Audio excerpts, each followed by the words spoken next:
이력 카드상 콘크리트 관련 경력 위주 모의 면접, 이력 카드상 콘크리트 관련 경력이 많을 경우에 실전 모의 면접입니다. 문항 수는 10문항이며 실제 면접에서는 더 많은 질문을 받을 수 있습니다. 질문 청취 후 영상을 멈추시고 답변을 해주시기 바랍니다. 모든 질문이 끝난 후 질문에 대한 답변 예시가 소개됩니다. 안녕하십니까? 토목시공기술사 0-0 수험생입니다. 자리에 착석해주세요. 긴장하지 마시고 편안히 답변하시기 바랍니다. 콘크리트 배치 플랜트 방문 시 점검 사항에 대해 말씀해 보세요. 콘크리트에 들어가는 시멘트량이 어느 정도 되는지 알고 있나요? 철근 콘크리트 단위 중량이 어느 정도 되는지 알고 있나요? 또 이 단위 중량은 언제 활용할 수 있죠? 콘크리트 수화 반응식을 설명하시고 수화열의 정의에 대해 말씀해 보세요. 콘크리트의 수화열 저감 방법에 대해 아는 대로 말씀해 보세요. 온도 균열 지수에 대해 설명해 보세요. 서중 콘크리트의 시공 관리 방안에 대해 설명해 보세요. 장골재 조립률이 변화하여 적정 범위를 초과하면 어떤 대책이 있을까요? 철근과 콘크리트의 부착 강도를 높이려면 어떻게 해야 하죠? 철근의 정착 길이의 정의와 정착 방법에 대해 설명해 보세요.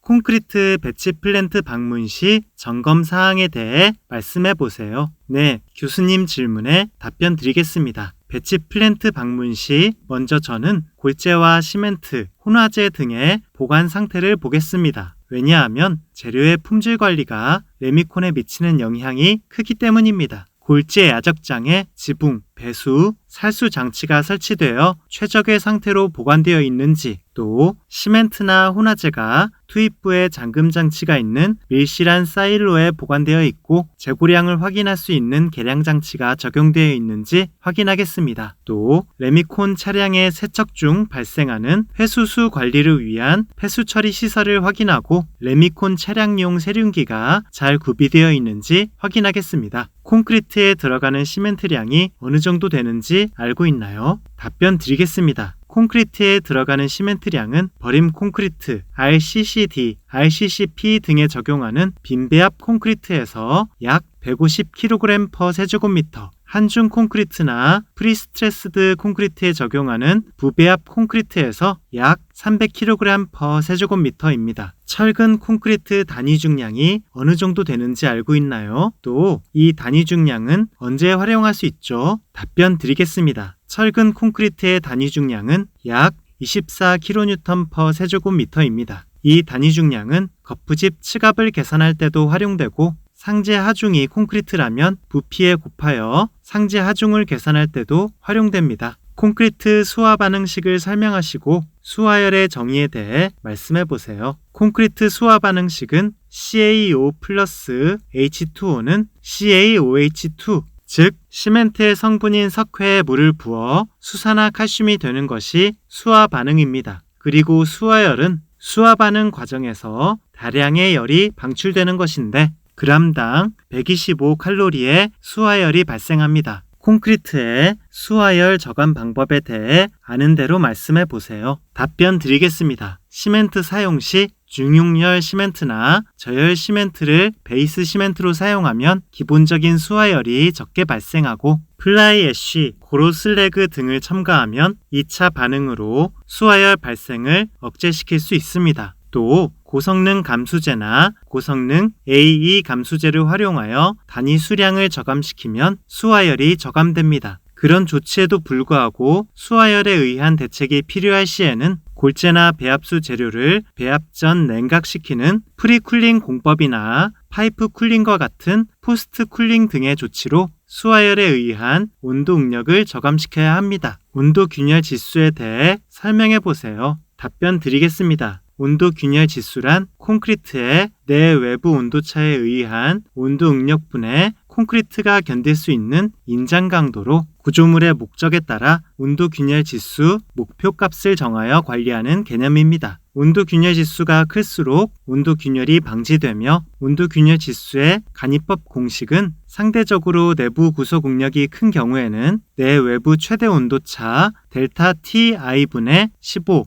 외부 구속이 큰 경우에는 구속 개수 R 곱하기 델타 T5분의 10입니다. 서중 콘크리트의 시공 관리 방안에 대해 설명해 보세요. 답변 드리겠습니다. 먼저 서중 콘크리트의 재료는 중용열 포틀랜드 시멘트에 지연형 고성능 감수제를 사용하는 것이 좋고, 골재, 배합수는 온도를 낮춰 사용해야 하며 배합수는 타설 전 사용한 얼음이 완전히 융해되어 있어야 합니다. 또 배합 시 소요의 품질을 얻을 수 있는 범위 내에서 단위 수량과 단위 결합제량을 적게 해야 하고, 레미콘 운반 시 25도씨 이상에서 1.5시간 이내에 운반할 수 있도록 해야 하며 차량 대기 시간이 최소화되도록 배차에 신경 써야 합니다. 콘크리트 타설 시 거푸집은 타설 전에 살수 냉각하는 것이 좋고, 그럼에도 불구하고 슬럼프 저하가 우려되면 응결 지연제를 사용하는 것도 방법이 되겠습니다. 장골재 조립률이 변화하여 적정 범위를 초과하면 어떤 대책이 있을까요? 답변 드리겠습니다. 2종 이상의 장골재를 혼합해서 입도를 조정 후 다시 조립률을 측정해보는 방법이 있는데, 그럼에도 불구하고 배합 설계 시 가정한 조립률에 비해서 0.2 이상 차이가 있으면 배합을 수정해야 합니다. 철근과 콘크리트의 부착 강도를 높이려면 어떻게 해야 하죠? 답변 드리겠습니다. 먼저 콘크리트의 압축 강도를 증가시킬수록 부착 강도가 증가합니다. 또한 철근의 부착 길이를 길게 하고 유철이 많은 E형 철근을 적용하면 부착 강도가 높아집니다. 횡 보강근을 많이 배치하면 부착 강도를 높일 수 있고, 또 철근 표면에 약간의 녹은 부착 강도를 높이지만 1% 이상의 부식이 진행되면 오히려 부착 강도를 저하시킨다는 연구 결과가 있으니 지나치지 않도록 주의해야 합니다. 철근의 정착 길이의 정의와 정착 방법에 대해 설명해 보세요. 답변 드리겠습니다. 철근의 정착 길이의 정의는 철근 인장 능력을 콘크리트에 전달하기 위해 필요한 철근의 매립 길이입니다. 또 정착 방법에는 매입 길이에 의한 방법과 갈고리에 의한 방법이 있습니다. 매입 길이에 의한 방법과 갈고리에 의한 방법 모두 각 공식에 의해 도출되는 기본 정착 길이에 에폭시 도막 개수, 경량 콘크리트 개수 등의 보존 개수를 곱해서 매입 길이를 구하는 방식입니다. 모범 답안을 기억하여 다시 한번 모의 면접 연습을 해봅시다.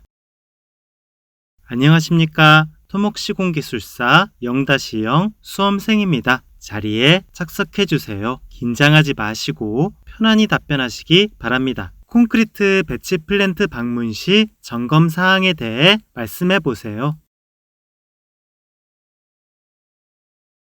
콘크리트에 들어가는 시멘트량이 어느 정도 되는지 알고 있나요?